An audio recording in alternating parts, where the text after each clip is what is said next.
नमस्कार दोस्तों, मैं हूं अनिल कुमार सर, आपके एक नए यूट्यूब वीडियो के साथ। और इस वीडियो में हम लोग गॉस के प्रमेय का अनुप्रयोग और ये लास्ट अनुप्रयोग है छठा वाला। तो ये छठा अनुप्रयोग हम लोग पढ़ते हैं। छठा अनुप्रयोग ये है कि एक समान आवेशित कोई अचालक होगा, ध्यान रहे अचालक है। एक समान कोई आवेशित अचालक है गोला और उसके कारण वैद्युत क्षेत्र की तीव्रता, इसके मान की गणना करेंगे। तो इसके लिए दोस्तों हम क्या करते हैं कि एक कोई गोला ले लेते हैं ये, और मान लेते हैं कि इसकी जो त्रिज्या है वो यहाँ से यहाँ तक ये कैपिटल आर है, केंद्र बिंदु है। और इसके चारों ओर अंदर बाहर सब, चूंकि गोला है और ये भरा हुआ गोला है।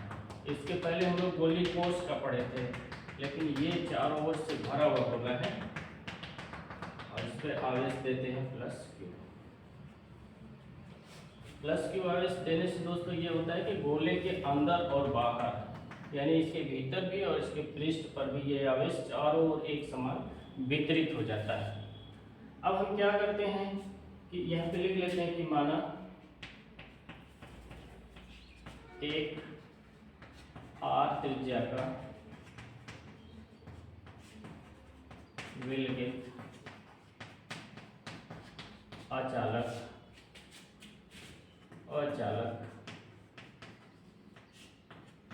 गोला है जिस पर प्लस क्यू आवेश दिया गया है, प्लस क्यू आवेश दिया गया है। अब दोस्तों इस आवेशित गोले के अंदर, इसके बाहर और इसके पृष्ठ पे हम तीनों जगहों पे वैद्युत क्षेत्र की तीव्रता के मान की गणना करेंगे। बहुत इंटरेस्टिंग है, ध्यान से देखिएगा, वीडियो अंत तक देखिएगा। तो हम पहले क्या करते हैं कि अब इस गोले के बाहर, इस गोले के बाहर कामा पृष्ठ पर, तो दोस्तों हमें इसके पृष्ठ पर, इसके अंदर और इसके बाहर, इन तीन जगहों पे वैद्युत क्षेत्र की तीव्रता के मान की गणना करनी है। तो हम सबसे पहले गोले के बाहर ही इसकी गणना कर लेते हैं, इसके बाद फिर हम पृष्ठ पे आएंगे, उसके बाद फिर अंदर जाएंगे। तो हम ये मान लेते हैं कि इस गोले से कोई स्मॉल आर दूरी पर एक पॉइंट ले लेते हैं पी। ये पी ले लिया, जैसे ये चाहे तो आप इधर भी ले सकते हैं या उधर भी कहीं भी ले सकते हैं पॉइंट पी, उधर से ले लें चाहे इधर ले लें। और ये जो दूरी है यहाँ से स्मॉल आर दूरी पे है ओ बिंदु से, इसकी दूरी यहाँ से स्मॉल आर। अब हम क्या करते हैं कि एक सेकेंडरी गोला खींच लेते हैं, और ये जो सेकेंडरी गोला होगा दोस्तों, यही गॉसियन पृष्ठ का निर्माण कर देगा। ये जो सेकेंडरी गोला है ये गॉसियन पृष्ठ का इस तरह से निर्माण कर दिया। जो पी बिंदु हमने लिया था, यहाँ पे एक छोटा सा क्षेत्रफल अवयव चुनेंगे, ये क्षेत्रफल अवयव है। और दोस्तों आप जानते हैं कि जो क्षेत्रफल अवयव डीए जो चुनते हैं, ये हमेशा इसकी जो दिशा होती है वो बाहर की ओर होती है। ये इधर अगर लेंगे तब भी वही होगा। इधर के लिए स्क्रीन पे दिख रहा है ये जो अवयव है, छोटा अवयव, इसको ले लिए यहाँ, तो ये भी बाहर की ओर इस तरह से दिशा में होगा डीए। ये तो डीए की दिशा हो गई। और यहाँ पे जो प्लस क्यू आवेश लिए हैं, ये प्लस क्यू आवेश इसके वजह से इसके चारों ओर, इसके ठीक लंबवत और बाहर की ओर वैद्युत क्षेत्र की तीव्रता होगी, और वो तीव्रता हर जगह एक समान होगी। तो हम क्या करते हैं कि इस वाले बिंदु पे जो तीव्रता होगी वो वेक्टर ई है। तो डीए और वैद्युत क्षेत्र की तीव्रता ई दोनों एक ही दिशा में, सेम दिशा में, तो हम पहले इससे होकर के गुजरने वाला फ्लक्स उसकी गणना कर लेते हैं, फिर इसके बाद सबको यहाँ से यहाँ तक समाकलित करके पूरे गोले के पृष्ठ से होकर गुजरने वाले वैद्युत फ्लक्स की गणना कर लेंगे। तो इस क्षेत्रफल अवयव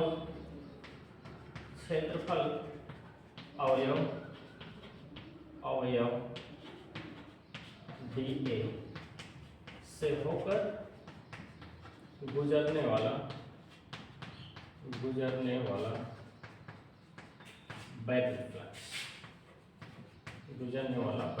फ्लक्स, दोस्तों इसको हम d फाई से दिखाएंगे क्योंकि छोटे से भाग से गुजर रहा है। तो d फाई बराबर वेक्टर E और डॉट dA होता है, या इसको हम आगे लिख सकते हैं कि E dA cos of theta. चूंकि E और dA एक ही दिशा में सेम डायरेक्शन में, तो यहाँ थीटा का मान 0 होता है। थीटा का मान जब 0 होगा तो यहाँ पे cos 0 होगा, और cos 0 होगा तो आपका d फाई बराबर E इंटू dA बनेगा, क्योंकि cos जो 0 अंश है उसका मान 1 हो जाएगा। तो d फाई बराबर E dA हो गया। अब हम इतने अवयव में ही फ्लक्स को निकाल के देखें। हमको संपूर्ण गॉसियन पृष्ठ से निकालना है, तो लिखेंगे संपूर्ण गॉसियन पृष्ठ से होकर गुजरने वाली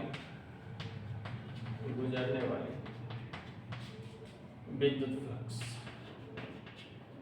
इसको देख लेते हैं विद्युत फ्लक्स। तो दोस्तों ये हो जाएगा। अब संपूर्ण करना है तो हम इंटीग्रेशन का सहारा लेंगे, समाकलन लेंगे पूरे का। तो इंटीग्रेशन d फाई कर लेते हैं, तो ये आपका टोटल फाई को बताएगा, और ये आपका होल इंटीग्रेशन करके क्लोज कर देते हैं, यानी पूरे बंद वक्र का है, पूरे यहाँ से यहाँ बंद गोले का है। तो इंटीग्रेशन मतलब जोड़ना है, और ये क्लोज कर दिए तो बंद हो गया वक्र, और E इंटू dA। अब इसको हम और आगे बढ़ा लेते हैं। ये बराबर E को बाहर कर लिया, इंटीग्रेशन dA हुआ। dA ये एक छोटे अवयव को अगर हम पूरा समेटें तो पूरे गोले का ये क्षेत्रफल बताएगा, और पूरे गोले का क्षेत्रफल हम जानते हैं कि इंटीग्रेशन dA जो होता है वो 4 पाई r² होता है, ये गोले का क्षेत्रफल का। तो हम इसको यहीं पे पुट कर देते हैं, तो हमको मिल जाएगा फाई बराबर E into 4 pi small r। यहाँ पे स्मॉल r जो है वो बड़ा है कैपिटल R से, स्मॉल r यहाँ से यहाँ तक है, कैपिटल R इतना ही है। अब दोस्तों ये फाई का मान हमने पा गया, इसको नंबर 1 कर लेते हैं, और इसी में हम गॉस का प्रमेय लगा के देखते हैं कि इससे कितना फ्लक्स निकलता है। तो गॉस का प्रमेय ये कहता है कि कोई भी बंद पृष्ठ है, जैसे ये गॉसियन पृष्ठ है, तो इससे निकलने वाला जो संपूर्ण पृष्ठ फ्लक्स है वो इससे बद्ध जो आवेश है, जो ये आवेश हमने दिया है, इससे बद्ध जो आवेश है उस आवेश का 1/ε0 गुना होता है। अर्थात हम लिखेंगे गॉस के प्रमेय से फाई बराबर होगा Q/ε0। इसको नंबर 2 कर लिया। अब 1 और 2 का कंपेयर कर देते हैं, यहीं से E का वैल्यू मिल जाएगी। तो समीकरण 1 और 2 से हम देखते हैं, 1 और 2 से दोस्तों ये E 4 पाई r² बराबर हो जाएगा Q/ε0, या यहाँ से E का मान निकल जाएगा E बराबर 1/4 पाई ε0 Q/r²। ये फाइनली सूत्र हमको मिल गया। और दोस्तों ये वाला जो सूत्र है ये ठीक वैसा ही सूत्र है जो किसी केंद्र पे अगर आवेश रखा गया हो केंद्र पे, और उससे r दूरी पर कोई पॉइंट रखा गया हो जहाँ पे तीव्रता ज्ञात करनी थी, ये सूत्र उसके लिए भी है और यहाँ पे आप देख रहे हैं कि इसके लिए भी ये सूत्र है। तो इसका अर्थ ये भी हुआ कि जो हमने आवेश चारों तरफ इस गोले पे दिया था, तो वो आवेश जो है अचालक गोला है तो इसके केंद्र पर आकर के एकत्रित हो गया है, केंद्र पे सेंट्रलाइज हो गया, यानी चारों ओर का जो आवेश है वो चारों ओर न मान करके उस आवेश को हम इस पॉइंट O पे यानी केंद्र पे स्थित मान सकते हैं। तो ये हमने पा गया E बराबर 1/4πε0 Q/r²। अब दोस्तों चूंकि ये गोला है, भरा हुआ भाग है, तो इसमें आयतन होगा और जो भी आवेश हम दे रहे हैं इसके संपूर्ण आयतन में चारों ओर वितरित हो जाएगा, तो इसका आयतन घनत्व होगा। जैसे इसके पहले पृष्ठ घनत्व था आवेश का, तो यहाँ आवेश का आयतन घनत्व होगा, आवेश का आयतन घनत्व होगा और आवेश का जो आयतन घनत्व है ठीक वैसा ही सूत्र इसका भी है। यहाँ पे आयतन घनत्व को हम इस तरह से रो जैसा बना के दिखाएंगे, रो बराबर Q/V होगा। ये रो या डेल जैसा ही बना हुआ है, इसको आप ऐसे कर लीजिएगा, Q/V यानी आवेश घटेगा। अब हम इस सूत्र को एक दूसरे वे में आवेश के आयतन का घनत्व के रूप में भी लिख सकते हैं दोस्तों। तो आगे चूंकि जगह नहीं तो ऊपर हम लिख देते हैं। पृष्ठ घनत्व जो होता है दोस्तों वो आपका आवेश का पृष्ठ घनत्व, तो यह पृष्ठ घनत्व न लिख करके आवेश का यहाँ पे आयतन घनत्व लिखेंगे, क्योंकि ये गोला है, भरा हुआ है। तो आवेश का आयतन घनत्व ये आपका इस तरह से रो बराबर हो जाएगा Q/V। तो यहाँ से हम क्या करेंगे, Q का मान निकालेंगे। यहाँ से Q बराबर होगा Q बराबर रो इंटू V, V आयतन है तो 4/3 पाई कैपिटल R क्यूब। तो ये Q का मान हमने पा गया, ये rho into 4/3 pi capital R cube. अब इस Q के मान को यहाँ कोई पॉइंट दे देते हैं, जैसे ये समीकरण 3 हो गया, तो समीकरण 3 में Q का मान रखें, Q का मान रखने पर हम पा जाते हैं E बराबर पाएंगे 1/4πε0 Q की जगह पे। तो यहाँ पे मान रखने के बाद कुछ चीजें कटेगी, कटने के बाद हम पा जाएंगे E बराबर ये रो R capital R क्यूब/0 3 into small r²। दोस्तों ये तीसरा वाला और ये चौथा वाला दोनों ही वैद्युत क्षेत्र की तीव्रता का सूत्र है, लेकिन ये आवेश के लिए सिर्फ और आवेश के लिए है, लेकिन यहाँ आवेश का आयतन घनत्व अगर है तो उसके लिए है। और इन दोनों सूत्रों को हम यहाँ देख रहे हैं कि दोनों ही बहुत ही आसानी से प्राप्त हो चुके हैं और ये आपके अचालक गोले के लिए। अगर एक बात और, अगर हम अचालक के बजाय चालक ले लें तो क्या होगा, तो हम यहीं पे एक छोटी सी हेडिंग डाल देते हैं कि चालक के लिए, चालक गोले के लिए। तो चालक गोले के लिए दोस्तों ये होगा कि जो भी आवेश हम देंगे वो पृष्ठ पे ही रह जाएगा, ऊपर ही ऊपर रह जाएगा। चालक के भीतर इसके इस जो पूरा गोला इसके भीतर आवेश 0 हो जाएगा, पृष्ठ पे ही आवेश रहेगा, इसके अंदर बिल्कुल आवेश नहीं होगा। तब तो ये वाला सूत्र हमको मिलेगा E बराबर, तब क्या होगा,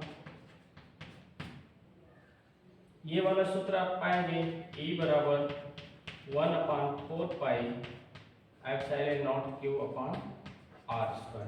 ये वाला सूत्र मिल जाएगा। लेकिन जो दूसरा वाला सूत्र ये है, ये सूत्र आपको नहीं प्राप्त होगा। इसका रीजन क्या है कि यहाँ पे आवेश का जो आयतन घनत्व है, क्योंकि ये पूरे आयतन में नहीं रहेगा इसलिए आयतन घनत्व नहीं मिलेगा, आयतन घनत्व 0 हो जाएगा। इसके 0 होने से, आयतन घनत्व के 0 होने से संपूर्ण वैद्युत क्षेत्र जो है E क्या हो जाएगा, जीरो हो जाएगा, यानी ये सूत्र इसके लिए प्राप्त होगा, इससे प्राप्त हो जाएगा, और इस सूत्र से आप नहीं निकाल पाएंगे।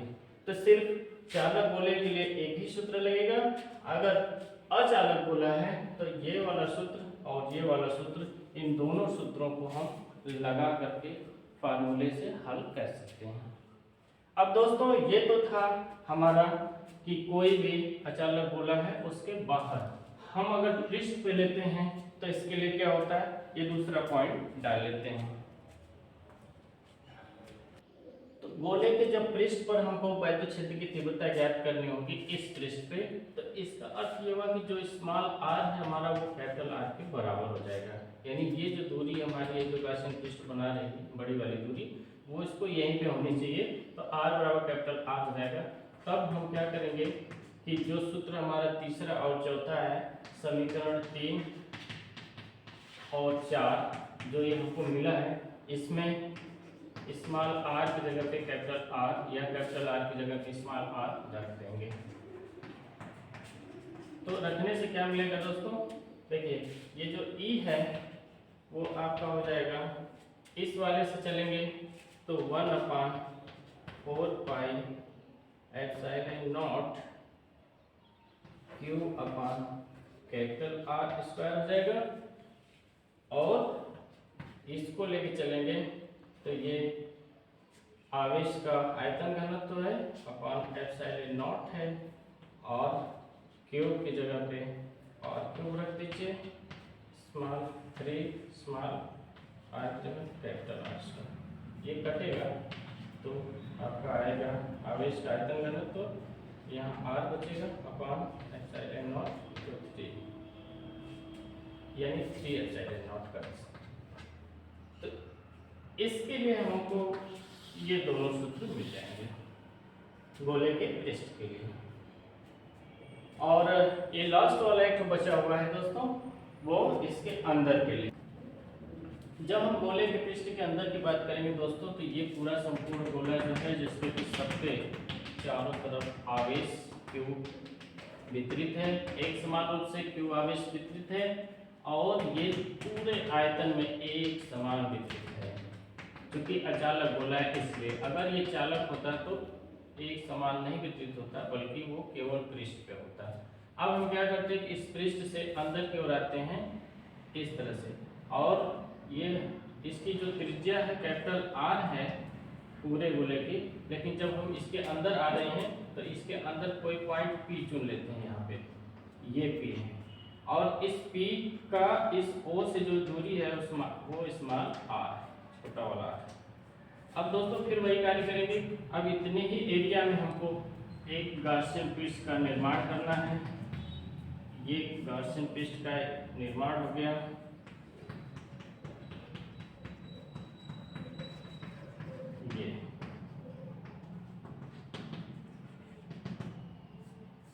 ये गॉसियन पृष्ठ का निर्माण हो गया। और याद रहे कि सारा प्रोसेस वैसे ही होगा, यहाँ पे जो हमने पी लिया है, यहाँ पे क्षेत्रफल अवयव इसी तरह से लेंगे, और ये क्षेत्रफल अवयव जो डीए है उसकी दिशा डीए बाहर की ओर होगी, वेक्टर डीए।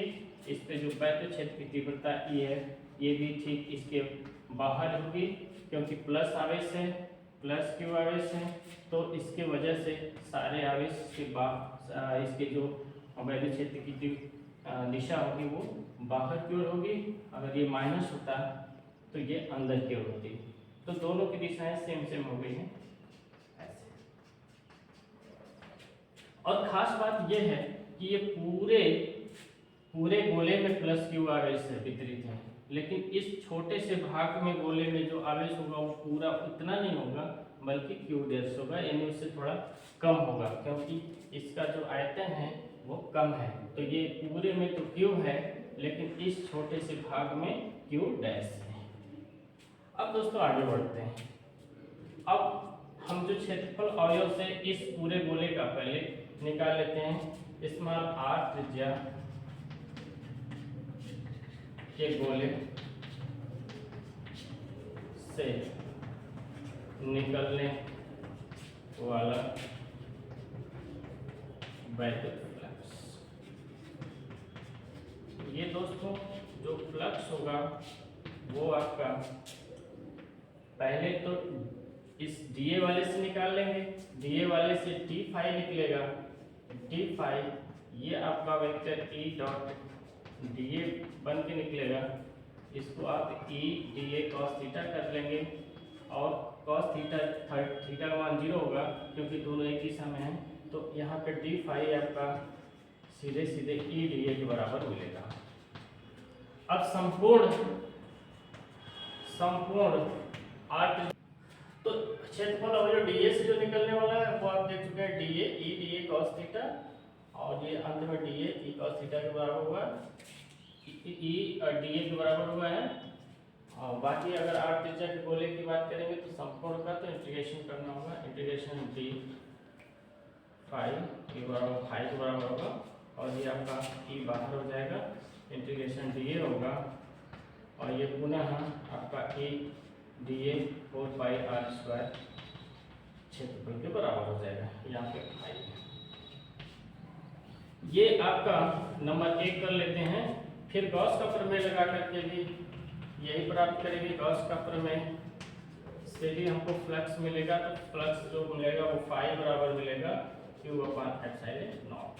इसको 2 कर लेते हैं, 1 और 2 दोनों इक्वल होगा इसलिए इन दोनों से ही फ्लक्स से फ्लक्स निकलेंगे, तो यानी 1 और 2 समान है, तो समीकरण 1 और 2 से 1 और 2 से हम देख लेते हैं कि दोस्तों यहाँ पे E का मान मिलेगा 1/4 pi epsilon naught Q upon square. यहाँ एक चीज और देखना अनिवार्य है कि इस गोले के भीतर इतने भाग में Q डैश का ही आवेश है, तो गॉस का प्रमेय लगाते समय ध्यान देंगे कि हम Q की जगह पे Q डैश का प्रयोग करेंगे और Q dash upon epsilon not रखेंगे, तो E बराबर इस तरह से मिल जाएगा 1/4 pi epsilon naught Q dash upon r square. तो दोस्तों अभी तो हमने यहाँ तीव्रता के लिए जो सूत्र लिखा है उसमें Q डैश प्राप्त कर चुके हैं।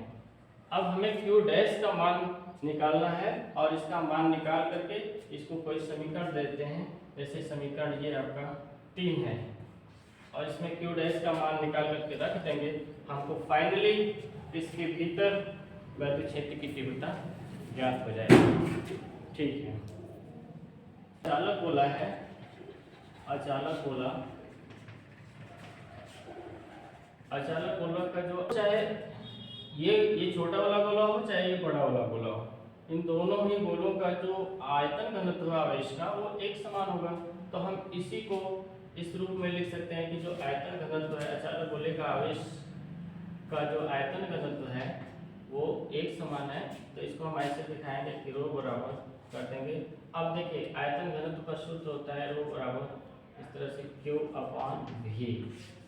तो हम Q पहले बड़े वाले गोले को लेंगे, तो ये हमारा होगा Q अपॉन V की जगह 4/3 पाई और बड़ा वाला R इसके साथ है, तो बड़ा वाला R त्रिज्या का है, तो ये कर ये बराबर छोटे वाले गोले के लिए आएंगे तो Q डैश होगा अपॉन 4/3 पाई, यहाँ पे स्मॉल r क्यूब होगा। तो यहाँ से Q डैश का मान मिल जाएगा, Q डैश बाकी सब कट जाएंगे, ये कट जाएंगे, तो Q डैश बराबर हो जाएगा दोस्तों Q into R upon capital R और सबके पावर 3। ये Q डैश का मान हमको मिल गया Q small r upon capital R इसके पावर Q, और इस पूरे का मान Q डैश का मान हम समीकरण 3 में रखेंगे। तो दोस्तों इस पूरे का मान हम जब समीकरण 3 में रखेंगे तो हमको फाइनली वैद्युत क्षेत्र की तीव्रता मिलेगी। तो यहाँ पर वैद्युत क्षेत्र की तीव्रता E बराबर हो जाएगी Q डैश E बराबर 1/4 pi epsilon naught. Q dash का मान रखेंगे Q small r upon capital R whole का क्यूब बटे R स्क्वायर। और दोस्तों ये शॉर्ट होगा, कटेगा, कट करके होगा E बराबर 1/4 पाई एप्सिलॉन नॉट, और ये आपका R क्यूब है तो R स्क्वायर से कटेगा, क्यू, ऊपर बचेगा केवल आर, नीचे बचेगा कैपिटल आर क्यू। तो इस तरह से दोस्तों हम वैद्युत क्षेत्र की तीव्रता Q R upon capital R Q प्राप्त कर लिए हैं। ये E बराबर 1.4570 Q small R upon R Q प्राप्त कर लिए। अब अगर यदि हम चाहें तो इसको आयतन घनत्व के रूप में भी लिख सकते हैं। वो कैसे? एक छोटा सा काम करेंगे नीचे, देखिए कैसे। हम Q बराबर जानते हैं, Q बराबर होता है ये आवेश का जो पृष्ठ घनत्व ये इंटू आयतन पे। तो यहाँ पे दोस्तों ये रहने देते हैं, इंटू V की जगह पे 4 पाई कैपिटल आर स्क्वायर कर लेते हैं, 4 पाई कैपिटल आर स्क्वायर। और इस मान को यहीं पे सॉरी हाँ 4 पाई आर स्क्वायर आयतन है, लेकिन 4/3 करना होगा, 4/3 पाई आर क्यूब। सॉरी, तो इस पूरे मान को, क्योंकि इस पूरे मान को और यहाँ पे पुट करने के बाद दोस्तों ये मिल जाएगा E बराबर ये आवेश का आयतन घनत्व small R upon 3 epsilon naught, जैसा कि आप पहले भी प्राप्त कर चुके हैं। इसके लिए पहले सिग्मा था उस वाले में, लेकिन यहाँ पे आवेश का आयतन घनत्व है वहाँ पे। तो इस तरह से दोस्तों हम गोले के अंदर भी वैद्युत क्षेत्र की तीव्रता का दो सूत्र प्राप्त कर सकते हैं। एक इंटरेस्टिंग बात यह है कि अगर हम अचालक लेते हैं गोला तब ऐसा होता है, अगर अचालक के बजाय चालक होगा तो जब चालक होगा दोस्तों तो छोटा सा एक काम कर लेते हैं। चालक के लिए क्या होगा? चालक के लिए दोस्तों ये होगा कि यहाँ पे चूंकि आवेश चालक है तो इसके भीतर आवेश नहीं होगा। जब इसके भीतर आवेश नहीं होगा तो हम जानते हैं कि यहाँ पर वैद्युत क्षेत्र की तीव्रता E भी नहीं होगी, वैद्युत क्षेत्र की तीव्रता 0 हो जाएगी। या एक और फार्मूला है उसके तहत भी हम इसको कर सकते हैं कि ये आपका होता है रो बराबर 4 pi R square, 4 pi R square इस तरह से इंटू E। तो दोस्तों यहाँ पे एक मिनट, तो दोस्तों ये एक छोटा सा मिसिंग यहाँ पे हो रही है। यहाँ पे पाई E बराबर आपको E into 4 pi R square के रूप में मिलेगा, पाई E। तो यहाँ पे जब हम देख रहे हैं कि इसके भीतर कोई आवेश नहीं, तो निश्चित रूप से यहाँ आवेश न होने से वैद्युत क्षेत्र की तीव्रता ये 0 हो जाएगी। तो ये आप ऐसे भी इसको E बराबर 0 कर लेंगे, या फाई E फ्लक्स भी यहाँ 0 ही निकलेगा अंदर से। तो ये रहा दोस्तों आपका एक समान आवेशित अचालक गोले के कारण वैद्युत क्षेत्र की तीव्रता, गॉस का अनुप्रयोग नंबर 6 था। हमें उम्मीद है कि ये भी वीडियो आपको बहुत पसंद आई होगी, और निश्चित रूप से अगर आपको पसंद आए तो ज़रूर लाइक कीजिए, सब्सक्राइब कीजिए और मेरे चैनल को प्यार दिला दीजिए। हम नेक्स्ट वीडियो में फिर मिलेंगे। नमस्कार।